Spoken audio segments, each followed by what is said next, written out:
Hello and welcome to ClapperCast. I'm your host as always, Carson Timar, and we have reached the end of another year. And once again, just like we have for the last few years, myself and the King of Burbank, Michael Fairbanks, are here to discuss everything 2025 in film. We're going to list our favorite performances, our favorite screenplays, what characters we found to be most annoying, our biggest positive surprises, our biggest disappointments, and discuss our favorite films of the year.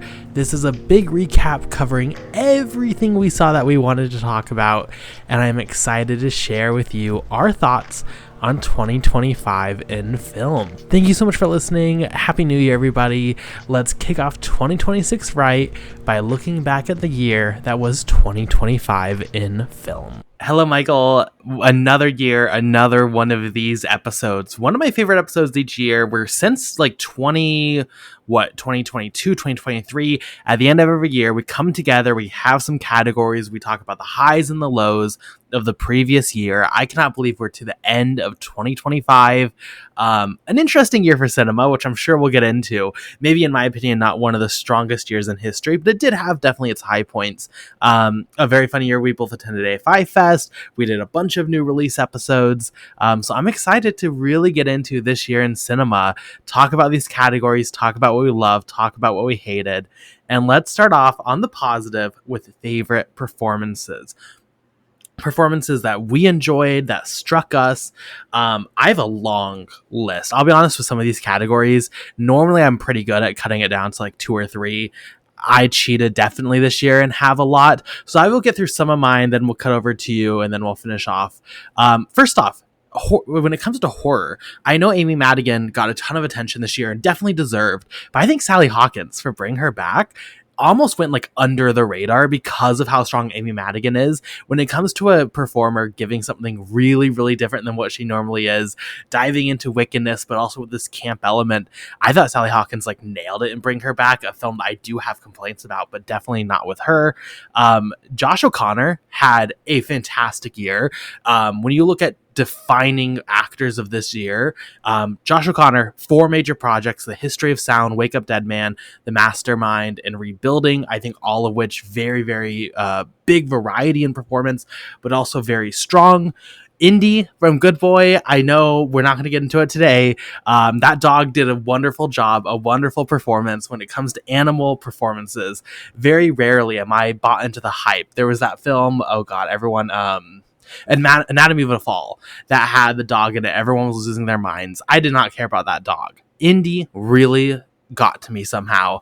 So absolutely one of my performances of the year. And finally, I'll throw this out there, even though I'm sure you're going to mention him at some point today. Will Arnett for Is This Thing On? I mean, we are both fans of BoJack Horseman, so we know the talent of this guy. I really thought this was maybe his best performance to date. So strong.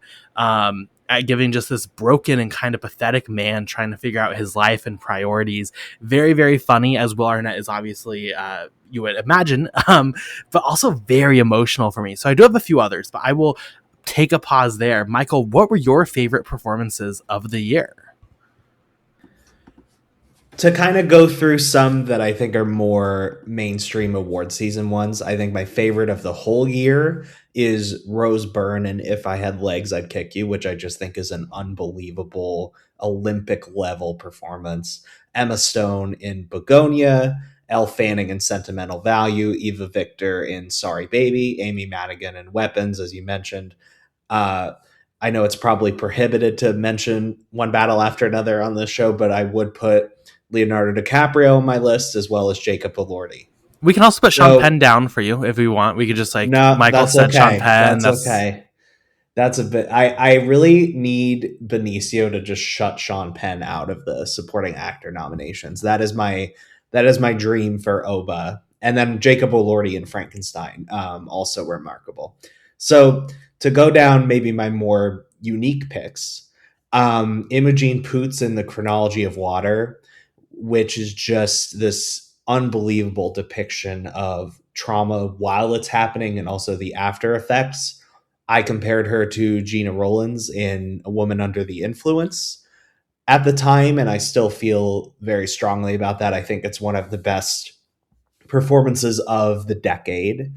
And I really hope that when we look back, 10, 20 years from now, the chronology of water gets its due, because it kind of seems like it's just flushing through the system, and that makes me sad.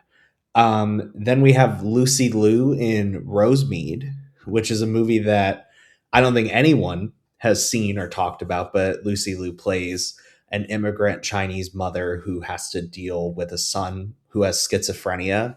And she gives this unbelievable reserved performance. It's unlike anything we've ever seen her do. She's doing a thicker accent. She's doing a more subtle, removed performance where she's trying to downplay the impact of this mental illness on her son as well as her, because she lost her husband. And it's beautiful work. I really wish that she was getting more recognition.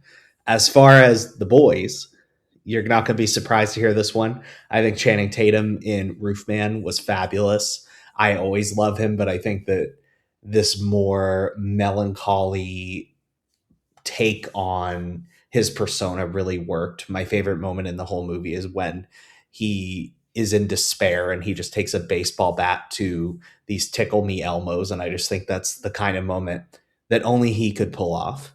I think The Rock in The Smashing Machine was wonderful. I fully support The Smashing Machine over Marty Supreme. Sorry to all you Marty heads out there.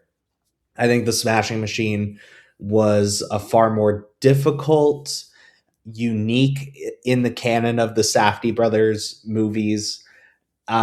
Just a really solid movie that I think got kind of lost in the shuffle and buried because of people's feelings about The Rock in general. And I don't think those feelings are invalid, but I think he put in tremendous work and really transformed himself for this role and played something more subtle.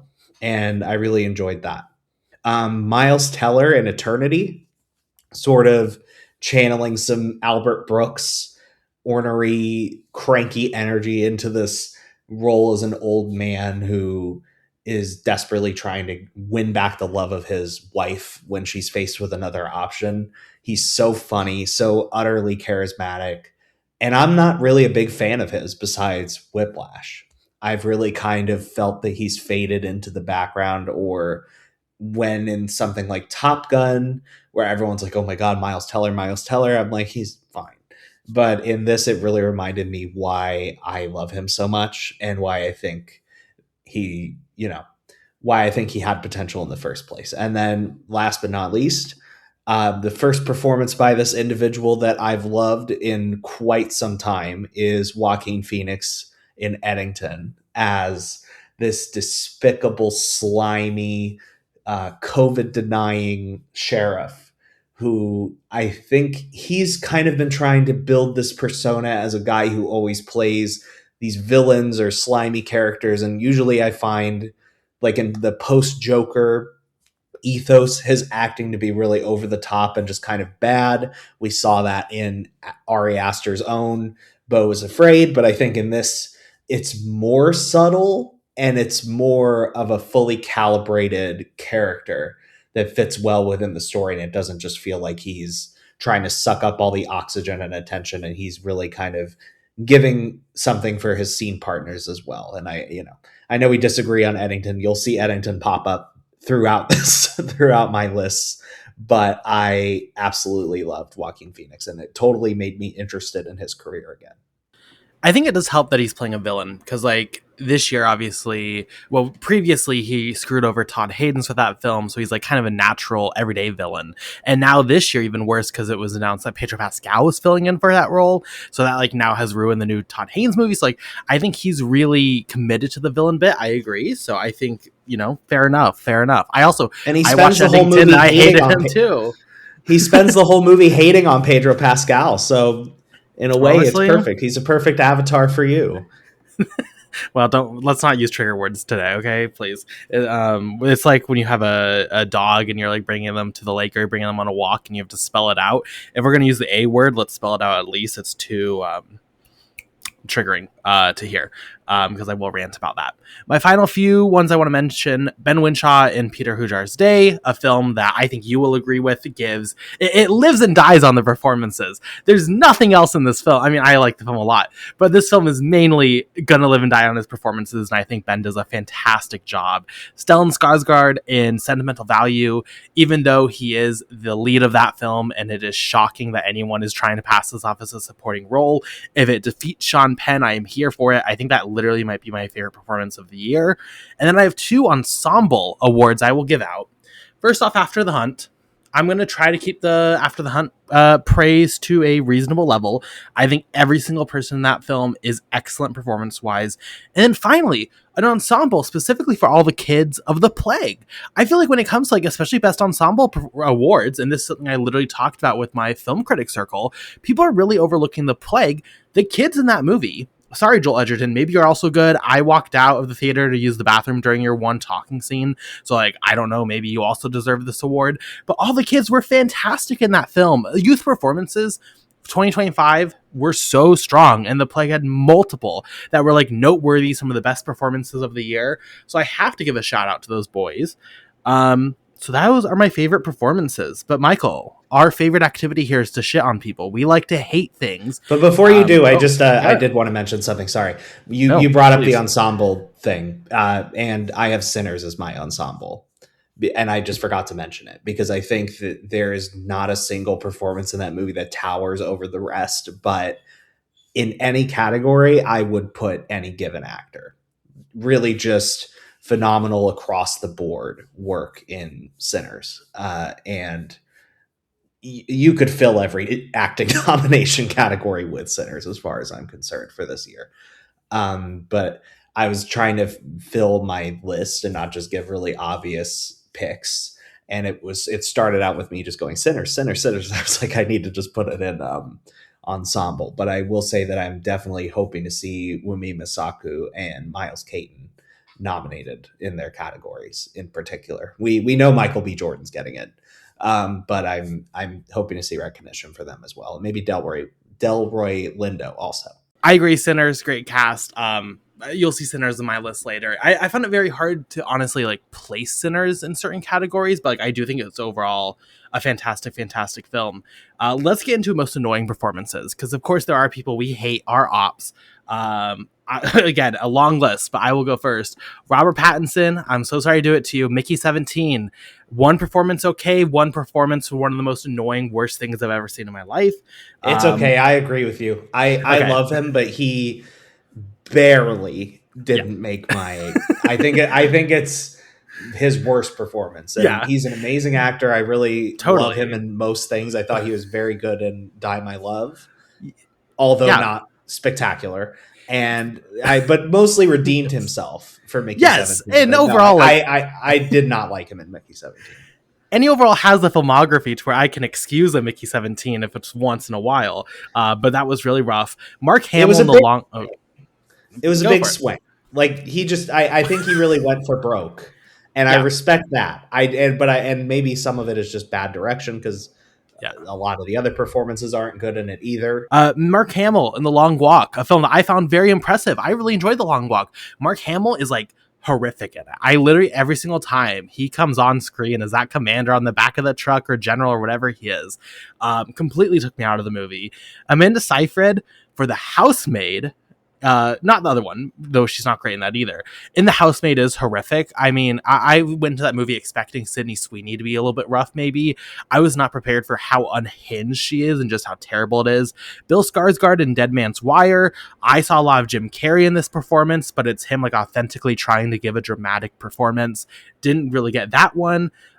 Sydney Sweeney, though, did make it in on my list for Life just in general. I've never seen someone take a moment that should have just been forgotten and, like, make it as horrible as it possibly could for no seeming reason. That's pretty rough. I have an ensemble award again. I have to say him. Every single person in him I found to be very annoying. And then finally, a double nomination, a rare double pick here. Film Twitter / film critics, both for their reaction to Oba, which was overhyping this mid film to be like one of the best films of all time, and their reaction to After the Hunt, which is let's just take a film and not engage with it on any level and then just say it's bad because it's funny on Letterboxd.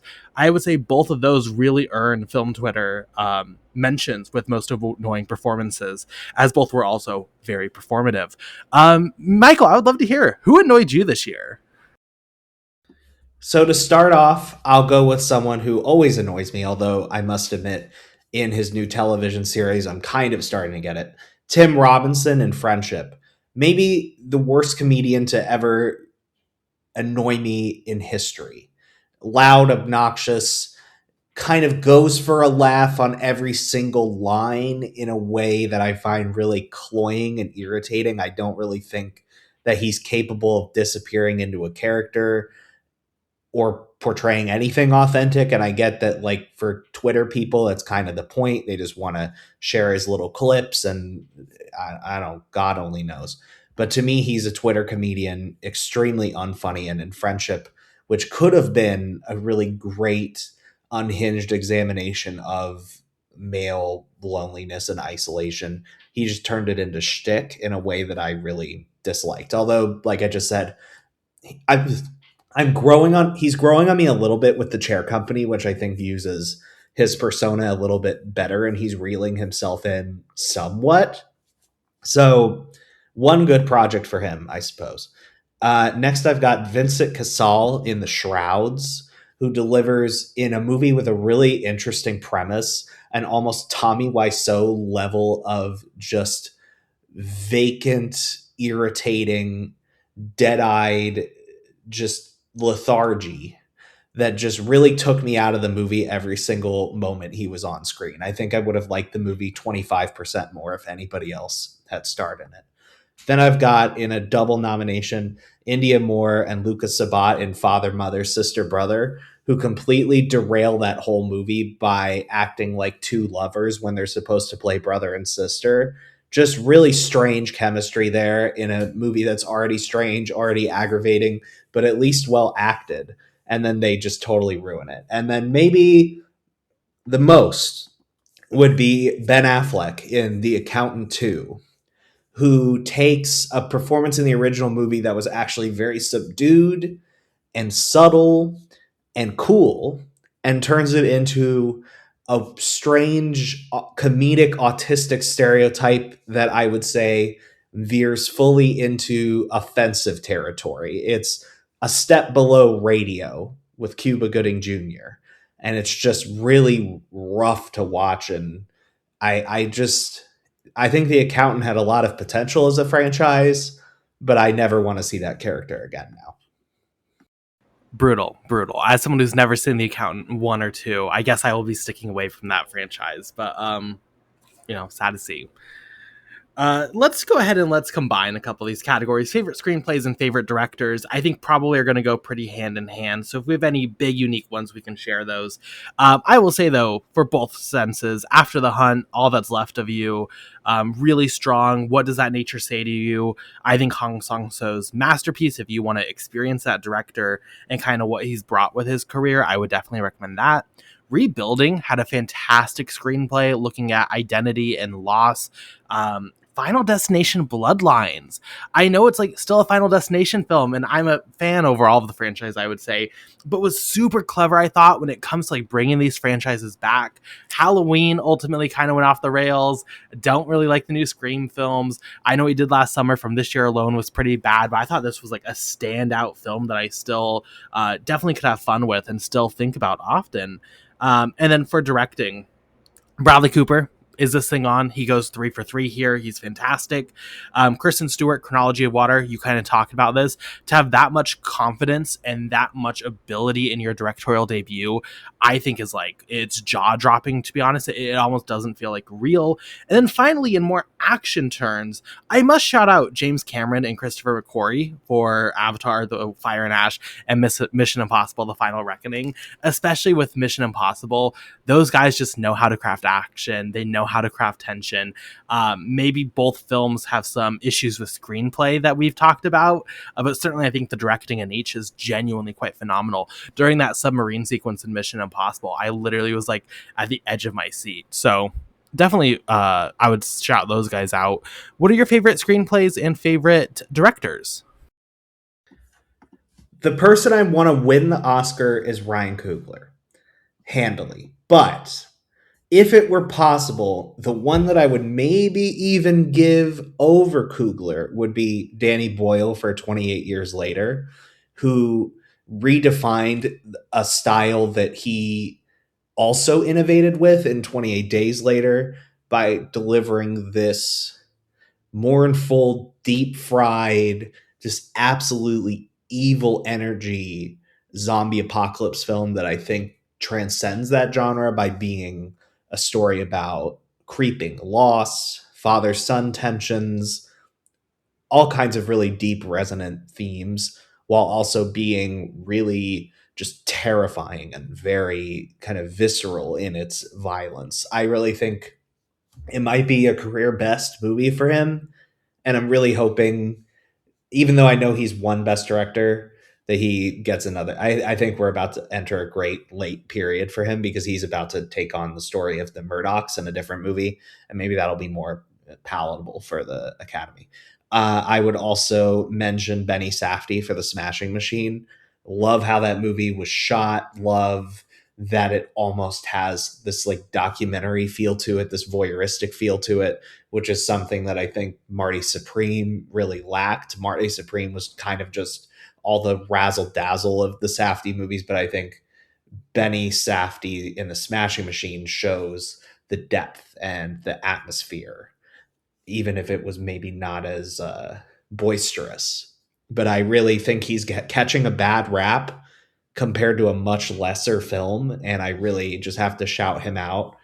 And I also think, he's got this upcoming next project, Lizard Music, which sounds like almost a kid's film that's like totally different than anything the Safdies have done before. And I think I think between his acting work and his directing, he deserves a lot more recognition than he's gotten. And then I would also shout out Ari Aster for Eddington.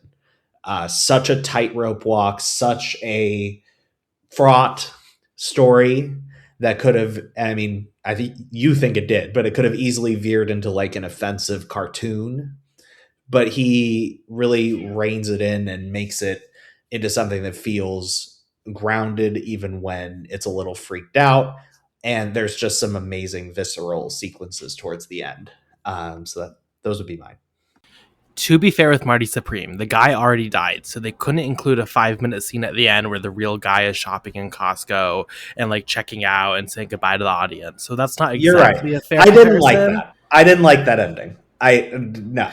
That's very true. I was not a fan of that. And then as far as screenplays, Is This Thing On? I have in screenplay. I don't Hell yeah. think, Bradley's my man, but I don't think the direction of Is This Thing On is anything remarkable. I think it's very competent and there's some flourishes in there that I really like, but it's not, I think, as visceral or as enrapturing as A Star is Born or Maestro in that department. I would also mention The Plague, which you mentioned earlier, which has a really fantastic screenplay that delves into the evils of childhood bullying, the residual trauma that leaves as it's setting in the moment. It's just a really fraught, tense story. And then the last one I would mention is Splitsville, which I think has the best comedy script of the year. Really kind of rapid fire dialogue, some really incisive analysis of polyamorous relationships and great relationship dynamics between everybody. Oh, my light's going crazy. Sorry. I have a light in my apartment that doesn't work. It's having an extra. Okay, It's giving host. Oh God, no, that's not great. Yeah, no, Michael gets dragged away halfway through. Well, he did say Eddington was good, so I guess no, it's right. No, exactly. The demons are coming for me. Yeah, I need to get that fixed. Anyway, yeah. So Splitsville would be the other script. I will inform everyone that also I wasn't going to mention it, and I think it could have been avoided to mention, but there's like a full police standoff right outside my house for some reason. I have no idea why. So, ghosts are haunting Michael. The police are like in a shootout outside my house. Not optimal conditions, I guess, for A this. bit of a raw episode today. Yeah, no, we're going for it. It's like a Herzog film. Like we're just boots on the ground. And I hope this episode is not disappointing as a result, or else it might end up on your list for or biggest disappointments. Best disappointments. Best disappointments. I guess that's what we can call this. What films were we excited for that let us down? Michael, I'll let you even go first. What films were you anticipating for 2025 that just missed the mark? All right, I have a top 5 as if it's old school best picture. I'd say Blue Moon, which I know is very liked, but as a Linklater film especially, I found it really dull and I just didn't care about this guy and his yammering about how jealous and rageful and envious he is, and it just kind of is a diatribe, and I just found it way more annoying. You don't like movies. You don't like movies where a historical figure like talks about their life. That's not your cup of tea. What else are you? What else? Peter Hujar's Day. Oh, sure. I mean, I like it better than that because at least it's like an original screenplay where they had to come up with the dialogue and it's just in Blue Moon. I just thought you really need a hook, I think, and I think you're not providing you the hook to care about these people. Yes, I would agree. And then I would also say Mickey 17, the 75-year wait for Mickey 17 did not pay off. Just really a poorly executed, in the way that I said Eddington could have been like a bad cartoon social commentary.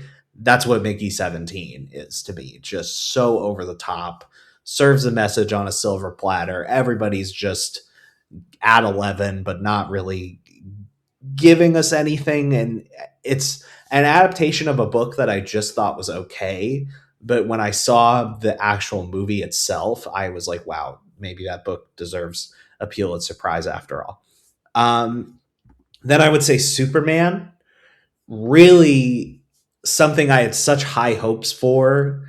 I love James Gunn's Marvel movies, and I was really hoping that he would bring some new life to the superhero genre and also redeem that character. And while I do think the casting was excellent, and I overall see a way forward to where future stories could be very good or great, the overall screenplay structure of Superman was an absolute mess. Really just hated the way the whole story unfurled, kind of just nightmarish and incoherent, and I just felt like I couldn't get a grip into it. And that really bummed me out.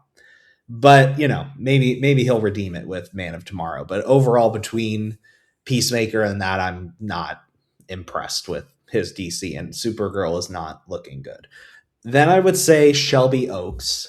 I've always been a big fan of Chris Stuckman. He's been very influential to me, someone who I've treasured in his work as a critic. But this was just an utterly derivative, really just painfully boring, cheapo horror. He got some money from Kickstarter, but clearly not enough, because it felt like a student thesis film that I'd watch at my school and just be like, this guy sure does want to be a filmmaker. It has a really great opening 20 minutes with the mockumentary stuff, and then the second it has to be a real movie, it just totally falls apart. And then at the top of my disappointment list by a pretty significant mile is Marty Supreme, which I think is really toxic, vapid, just poorly structured. After the first 30 minutes, just kind of turns into this nonsensical stream of subplots, and I just don't think that Josh Safdie has the same level of empathy or sense of justice that Benny has. And that really comes across in this movie, that I think does a really poor job of making a statement about Marty's behavior. I think it just sort of relishes and glorifies it. Great performance from Timothy.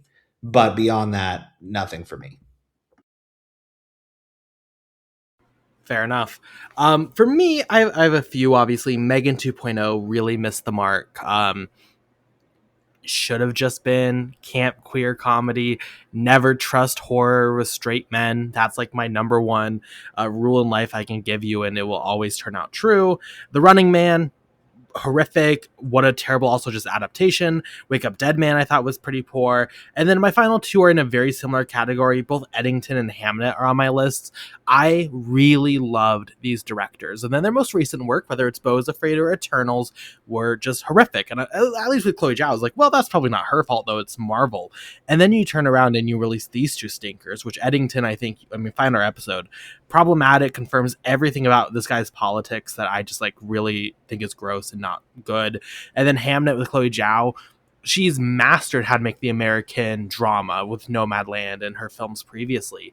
But with every evolution, she just has no idea what she's doing. How you take Hamnet and choose that visual language and that cinematography is beyond me. It's like, it's the most baffling choice you could make for this story.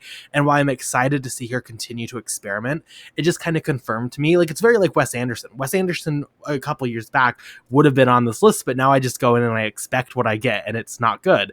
Chloe Zhao now, I'm no longer going to have faith in anything she's making. And Dracula sounds horrific, but it's just like, maybe she'll turn out some good stuff. I'm happy that she is experimenting, and good on her.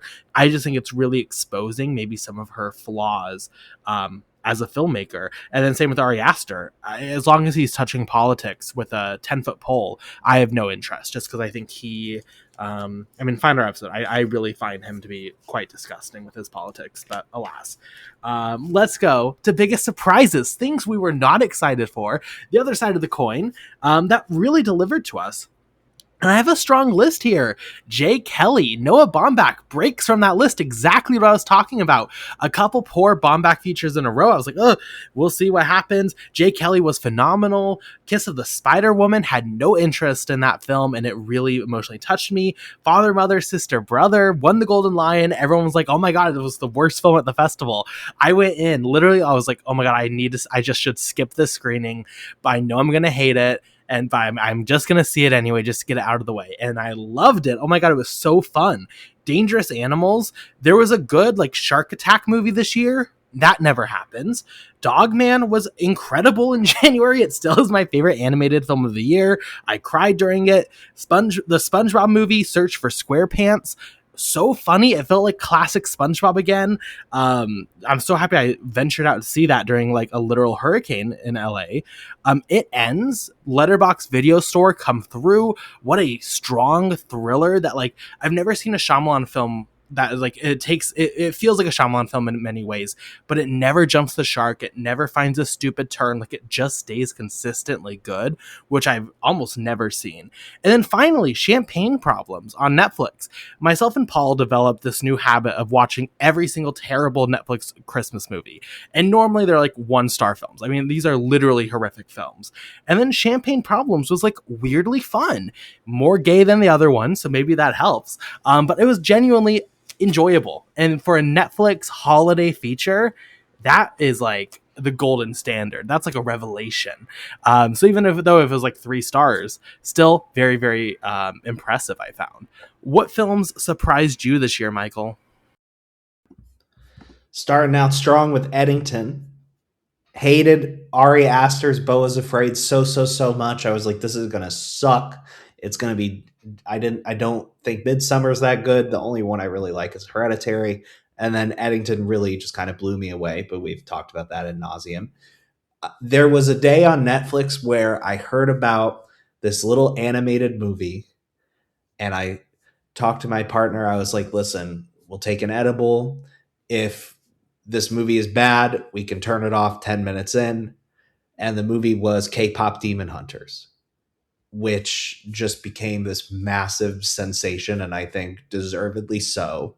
I think now it's sort of in the stage where people are like, it was actually bad all along. And that's not true. I just think people are sick of it. And I get it. Like, when something becomes so unbelievably oversaturated, like, that's just kind of inevitable.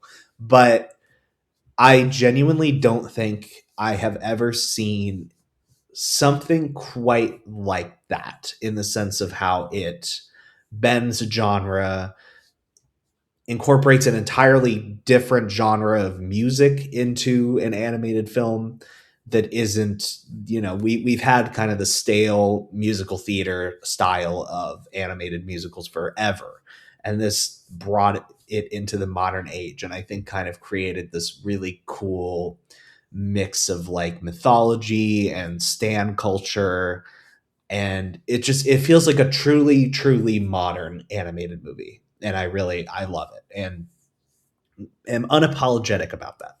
Next, Thunderbolts, another movie I went into being like, this is going to be more Marvel crap, more garb, and then it's actually like kind of a real movie, and I cared about these characters, and Florence Pugh, Queen, carry the torch. As far as I'm concerned, give her the whole franchise.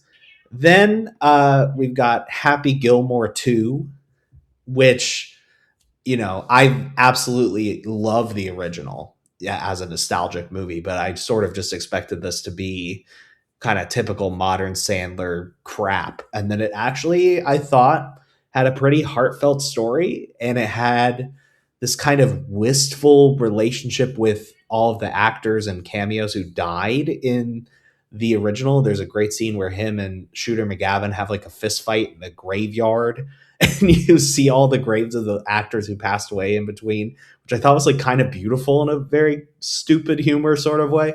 And then they bring back a lot of the people who are still alive in ways that I actually thought were clever. And a lot of people were aggravated about the amount of like stock footage they used, but I think people need to remember that not everybody has watched Happy Gilmore 100 times, and sometimes people need something to point to. So I would say that was a huge surprise. And then lastly, Freakier Friday. Thought that was just going to be annoying, but it actually is almost as good as the original, I dare say. It just as heartfelt. Jamie Lee and Lindsay Lohan's chemistry kind of snapped back just like that. And I thought that stylistically it emulated the original and just that whole kind of stream of 2000s Disney comedies really well. So that would be my picks. Keeping the momentum going, favorite scenes of the year. These are all obviously subjective. We can have our own opinions. I've never had a category where I'm like, there is an objective right answer to this. I would be shocked if you don't say it, Mike. I'll turn it over to you first.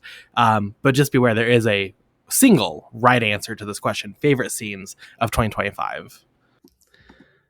I lied to you from Sinners. Because the thing with Sinners is I really feel like that movie sort of single-handedly defined film this year. There's a lot of movies I think are pretty good. I would say that my three kind of holy shit great movies this year were Sinners, If I'd Have Legs, I'd Kick You, and 28 Years Later. But Sinners in that one scene turns from a movie that I think would have been well regarded but maybe a little culty into something that I think we're going to be talking about in 20 years in the same canon as something like Jaws or The Exorcist, just those like capital C classic blockbuster movies. What an unbelievable sequence that was. So I figured that's probably the one you meant.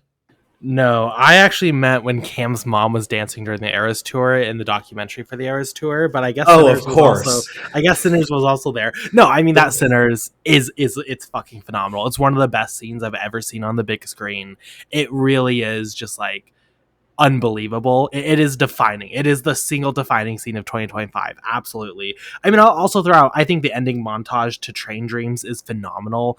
That for a movie that I don't know if I necessarily emotionally connected with as strong as a lot of people, that scene just felt pretty undeniable. But yeah, that sequence in Sinners I want to go watch it right now. It really is stunning. I don't know. Did you have any other things you want to mention, or are you going to move on? Oh, no, I've got a handful. The hamster sequence in If I Had Legs, I'd Kick You. If you know, you know. Really horrifying stuff. Really will prevent you from ever getting a hamster or any kind of rat for your child. The dinner table conversation in Rebuilding, where they're talking about the things that they lost and also the things that they don't know they lost. I found that to be really moving. The scene in Is This Thing On, where he's performing at the stand-up club and Laura Dern is there on her date with Peyton Manning. That's like an incredible cringe comedy sequence. The fight in Splitsville, where Splitsville goes from like this indie comedy into randomly having this 15-minute long drag and drop fist fight that just goes on and on and on to the point to where it's like these two would be hospitalized for a month. But it's just like great slapstick comedy. And I would say that the roller coaster scene in Splitsville is pretty close also. How it's done in K-pop Demon Hunters, because that was the moment where I was like, oh wait, this is like a real movie. The songs are going to be good. A random shout, but in One of Them Days, the scene at the end where the firefighter saves the day. This was like a week after the LA fires, and you could like literally feel the hype in that audience by like it felt ordained. And One of Them Days in general, one of the best comedies of the year. The end shower scene in The Smashing Machine, where Mark Kerr realizes that his dreams aren't going to come true and he has to kind of find a new way out.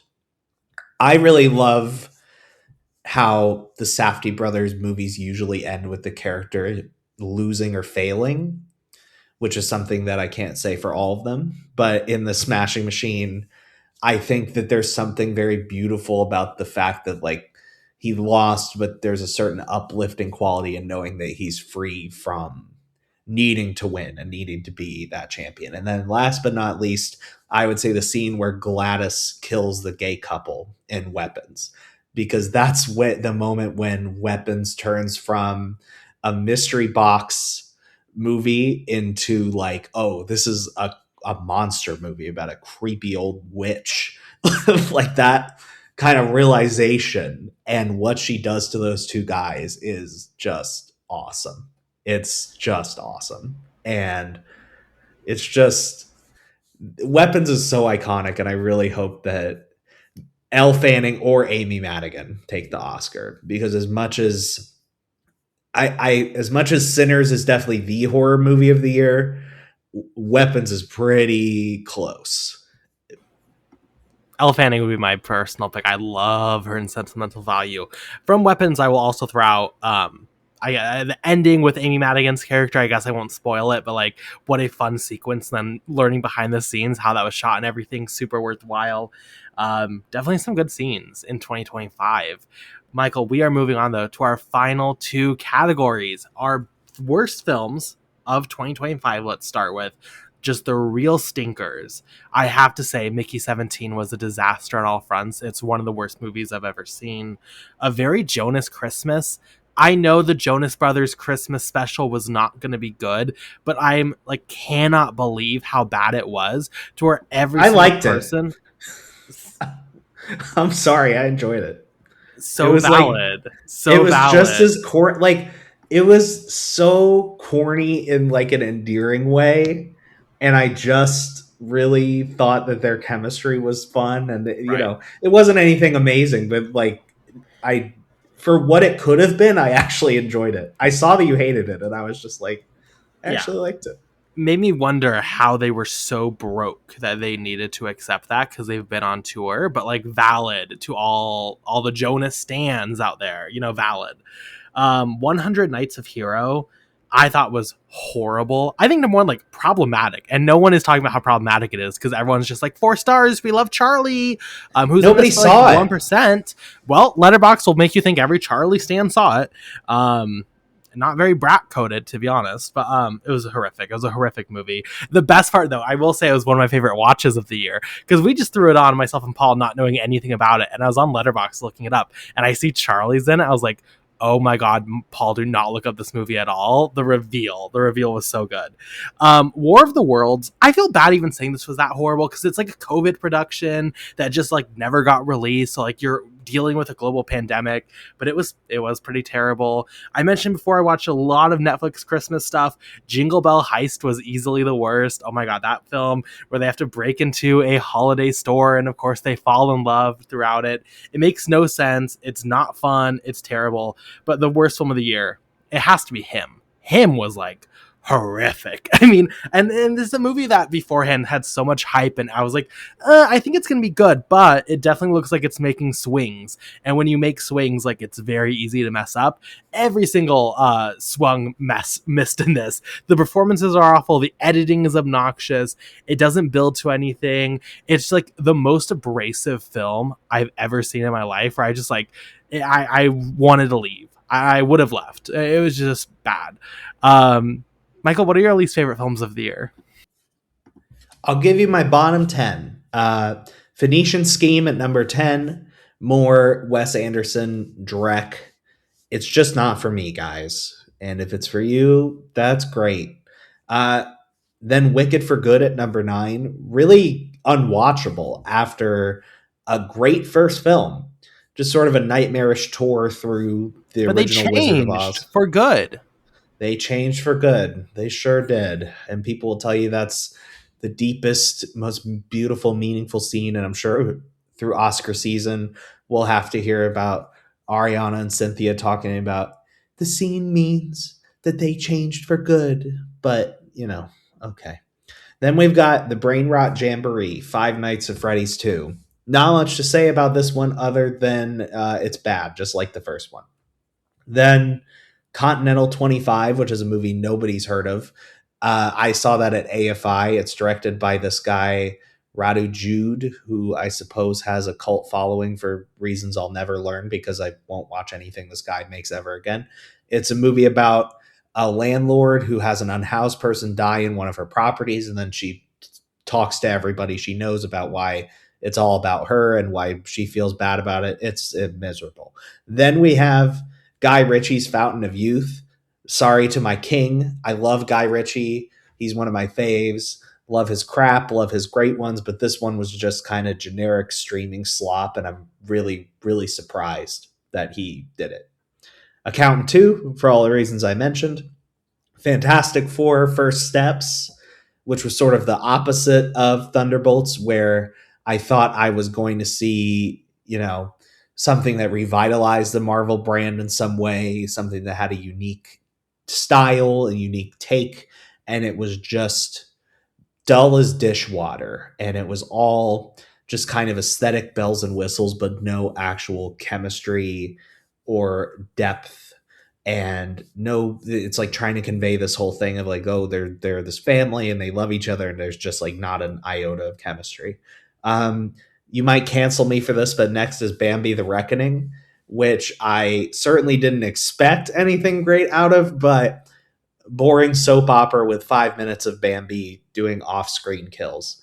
Then Hurry Up Tomorrow, the Weeknd's movie, incoherent, overstimulating, terrible performances. I'd put him in most annoying, Weeknd in most annoying performances also, but it kind of just felt too obvious because I think this movie might have sank his whole career, and perhaps deservingly so. And then at number 1, Him, also for all the reasons you mentioned.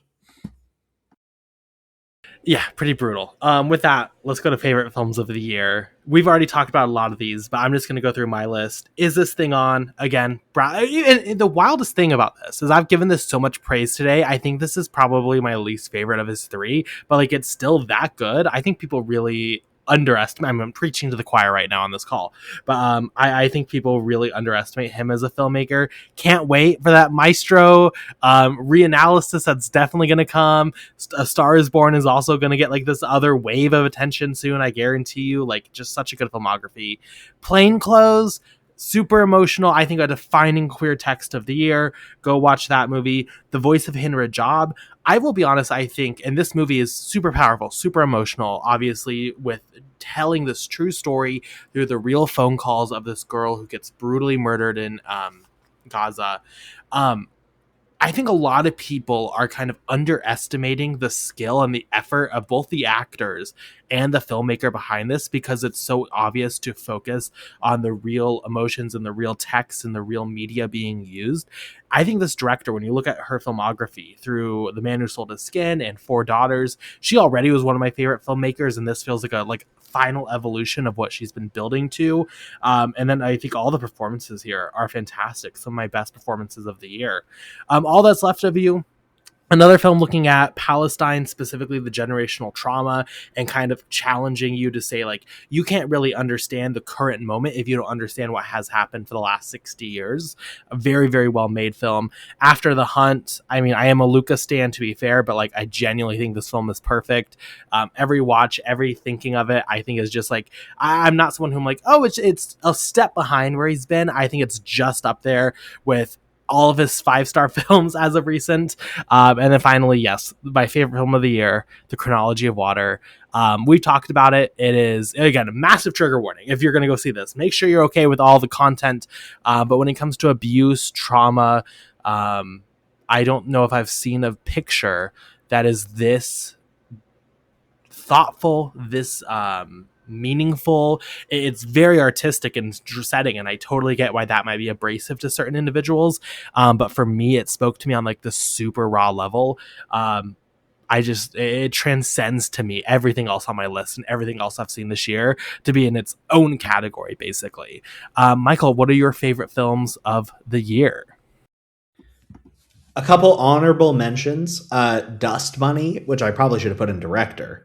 Really brilliant feature debut from Brian Fuller. A great kind of bedtime story, rated R Tim Burton energy that I just really adored. Materialists, uh, a great second feature from Celine Song. I also loved Bring Her Back, like you mentioned, as well as Sentimental Value and Train Dreams. But my number 10 from 10 to 1 is at number 10 is This Thing On, Bradley Cooper, 3 for 3, Rebuilding, Begonia, which is my favorite Yorgos Lanthimos movie since The Favorite, and probably just my second favorite of his overall. I think he's extremely inconsistent, but that every so often where he makes a great movie, boy, is he good. Wake Up Dead Man, Best Knives Out Yet, Weapons, Eddington, Chronology of Water, 28 Years Later, If I Had Legs I'd Kick You, Sinners.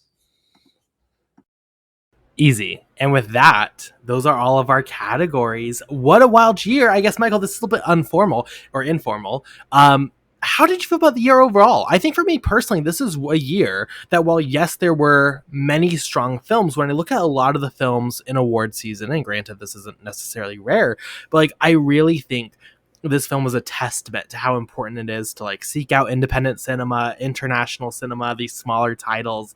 If you're at a film festival, don't just see the big galas, but go to these random little small films, because I think this year really proves like those are some of the most important and powerful films of the year. As a year, if I just looked at all the big films, I would say is pretty disappointing. There definitely was a lot here that filled those gaps. Did you enjoy 2025? How do you how do you take this year? Yeah, it was fine. Sinners and Other Stuff is pretty much how I feel about it. Not much that I would put in the canon for sure. It was, Yeah. it was another year. It was definitely a year where, like you said, I find myself disagreeing with the ones that everybody's trying to canonize, like One Battle After Another or Marty Supreme. Like, I Yeah. really feel like this is going to be a year where I'm going to be disappointed by the outcome, because it's going to be One Battle After Another No. sweeping. But it's going to happen. I'm just It's gonna be Hamnet, and it will also be disappointing, but at least I would be so much more okay with Hamnet Yeah, than One Battle After I Another. I don't agree. even know what to tell. I mean, I liked Hamnet. I'm not, passionate about it, but I certainly enjoyed it, and like, I'd say it's up there in like the better movies of the year. I like Oba way But more than I like Hamnet as a film. Just people are so annoying that like I am fully behind Hamnet. I will fight. I'll die for Hamnet to win over Oba. Like, let's go. I'm fighting for Sinners. I'm not convinced that it's counted out just yet. I Hey, think if people it are starts giving. getting wins, I will be happy to jump that ship to Sinners. I mean, that might be like out of all the actual options, easily like the best one. Like unless sentimental value somehow can pull it off, and even then, Mhm. like I might like Sinners a little bit more for that. Sure, if we enter that timeline, I'll be popping champagne. You know. Yeah, for sure. But yeah, no, that's really it. It's just I think that in terms of the canon, it's a pretty weak year. There were some gems. Oh, Frankenstein's another one where I'm like, people are trying to, the Twitterverse is trying to make it out into this great, amazing, revolutionary thing, and it's just Guillermo del Toro making a BBC movie. Uh, I think No Other Choice and Secret Agent are both fine, but sort of overrated. It Was Just an Accident, a little bit better, but kind of in that same realm. It was a lot of like stuff that I just felt didn't quite blow me away.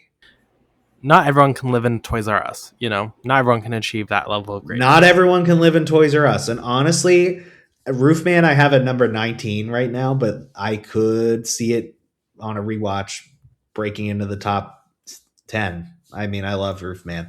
Roofman, are we going to sit here and say Roofman isn't better than One Battle After Another? No. Wait, what? Repeat what you just said. Are we really going to sit here and say that Roofman isn't better Oh, than One okay. Battle After? Well, like I think Roofman's going to be a big like all of our parents one day will have seen Roofman because they will all have Yeah. watched it on Paramount Plus. I Sorry, I think just thought you said Roofman will that age Oba well. was somehow better than Roofman. I was about to, like No, yell at you. Like, God no, it's no, not. God no. I'll take I Channing love that Tatum. you were going to yell at me even though you've relentlessly made fun of me for liking Roofman. Really, even though I you like also Roofman. liked it. Hold on. I like Roofman. I just think in the rankings, there were certain things below it that I thought maybe could have been considered to be far greater than Roofman. But I like Roofman. I have no issues with that film. Paul hates it. I Roofman, liked it. Roofman for Best Picture. I mean, for this year, yeah, sure. I'll take it over all these other films. Why not? Um, with that, Michael, 1 year closes, another year begins. 2026. We are recording this. I mean, this is probably going to be posted probably tomorrow, but we're recording this December 31st. We are just on the cusp of 2026. As always, our question of the week for this episode every year: what is your most anticipated title of 2026? If you have multiple, that's fine, but let's try to get an answer. Michael, what are you looking forward to? Gonna be Mr. Obvious and say the Odyssey is easily my most. Even though I didn't like the prologue, I still think at the end of the day, I'm going to absolutely love it. Then at a very, very slim number two, although I think it might end up being the better movie, is Werewolf by Robert Eggers, who is maybe my favorite director working right now. It's just one banger after another. And this one I've heard is his saddest. I heard a story about someone needing a hug after reading the script. That gets me very excited. I've heard that it's going to be shot in a way that's more akin to like some art films. There's one that I can't remember that I haven't seen, but like I looked at some stills and I was like, oh, that's very promising. It seems like it might be more of a return to the roots of The Lighthouse and The Witch than something more similar to The Northman or Nosferatu, which definitely excites me. And then some little minor ones. Send Help, even though that's coming up very soon. So excited to see another Sam Raimi horror. The Drama with Robert Pattinson and Zendaya, I think, is going to be an event. Maybe it won't be good. Maybe it'll be great. It's kind of hard to tell right now. Um, and Robert Pattinson also is coming up in a biopic, a pseudo biopic about Chris Hansen that I think could be really great as well. And then last is Project Hail Mary with Ryan Gosling. Absolutely loved that book and can't wait to see it come to the screen. I forgot to mention the biggest disappointments just because you mentioned booked. I also read Mickey 17, the book, and I thought it was like a horrific book. And I think that's why I was so mad at that film, because I was like, oh my God, at least it'll be better than the book. And I've never seen a movie take a book, take all of its worst elements, and that's all it keeps. It got rid of anything with potential. I was shocked. Like, truly, as an adaptation, one of the most shocking films I've ever seen in my life. But 2026, obviously my favorite or my most anticipated film is Luca Guadagnino's Artificial. This is not news to anyone. It's boring. I like Luca. I think he's the best filmmaker, working today. Moving on. Other ones I'm excited for, of course, Werewolf. So happy you mentioned it. Thought it was an obvious one. Eggers has not missed yet. So excited to see him take this on. And it really is, like, as you mentioned, having this kind of persona where people are really having a reaction even to the screenplay. But also you have all these set photos. Like, it just has the momentum to where I'm like, this has to hit. There's no way this is going to disappoint, I feel. Other titles, I love Boosters. Cannot wait for it. Loved his previous film and even liked his show quite a bit. So, like, I'm very excited to see this. List. Yeah, it's going to be great. And then finally, I'm so shocked this is not on your list. I need Pinocchio Unstrung. I just need it. I know I am the only stan of the Winnie the Pooh Monsterverse, the Twisted Childhood cinematic universe, let's be clear.